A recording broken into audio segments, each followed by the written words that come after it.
Hello everyone and welcome to Minimalist Gourmet, where today I'll be teaching you how to make mango pico de gallo. This classic delicious salsa is versatile and very easy to make. Best part is it only takes a few minutes and a few simple ingredients. Let's get started. First off, I have 3 Roma tomatoes I'll be cutting up. Remember that you can easily scale this recipe up by doubling, tripling, quadrupling it. Check out the description below, I've got a recipe with quantities, and you can always adjust the ratio of the ingredients to suit your specific needs. Make thin slices through the tomato, lay it down, cut matchsticks out. Finally, we're going to rotate our matchsticks 90 degrees like this and make a very fine dice. You want to have a nice fine dice in this recipe with all your ingredients so that way you get a little bit in every single bite. We need 1/4 of an onion. You can use any type of onion you'd like. My general rule of thumb is that if it's going to be uncooked like this salsa, I like to stick with a red onion. If I'm going to cook it, then I tend to use a white onion. But again, use your favorite type. Here's the root end, and we're going to make some thin slices directly down through the onion toward the root. We don't need to make any lateral cuts in it because the onion is made out of petals, so when we go to dice it, we'll have nice fine pieces. Once again, that root end is going to be covered by my hand, and we're going to turn it 90 degrees and make a nice fine dice. I'm going to cut the cap off my pepper here, and technically you could just dice this up and put it in as is. However, I'm going to run my knife down the center here so I can cut out the membrane and the seeds. This will make a better product in my opinion. I think it just eats a little nicer. And if you're using a spicy pepper, this will actually remove some of that heat. You don't have to do this, it's totally optional. Simply run your knife down the center and pull out that membrane and then scrape out the seeds just like this.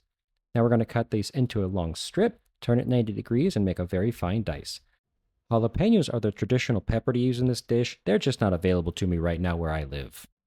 For our bunch of cilantro, when prepping this up, there is a rather large piece of stem right here, and for me that's a no-go. It's just kind of woody and I don't like eating it. I think the best part here are the leaves and the thin stems that connect them. We're going to pluck those off and then give everything a nice rough chop once through. I'm going to smash 2 cloves of garlic to remove the paper and then dice them very, very fine. We need the juice of 1 lime, which I like to roll on the table because I think it's easier to juice this way. Cut it in half, and if you don't have a juicer, you can squeeze this directly into the salsa with your hands. Just make sure to catch any seeds that might fall in. We're going to add all of our ingredients to a bowl, then pour on our freshly squeezed lime juice. For seasoning, I'm going to add a nice generous amount of salt as well as some ground cumin.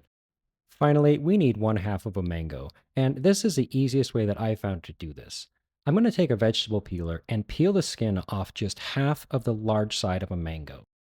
These can get a little slippery as you cut them, so you can use a towel between the mango and your hand. That way you have a better grip and it doesn't slip.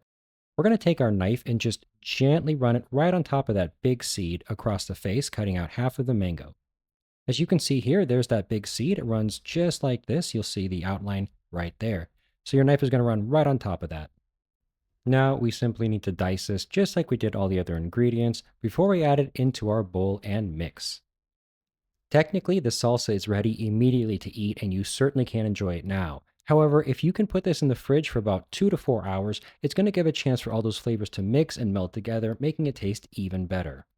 This salsa is versatile, delicious, and low in calories. Trust me, you're going to find 1,001 uses for it. Guys, it really is just that easy to make this delicious mango pico de gallo in your own home tonight. Thank you so much for watching. I really hope you enjoyed the video today. And I hope to see you all again here next time on the next episode of Minimalist Gourmet.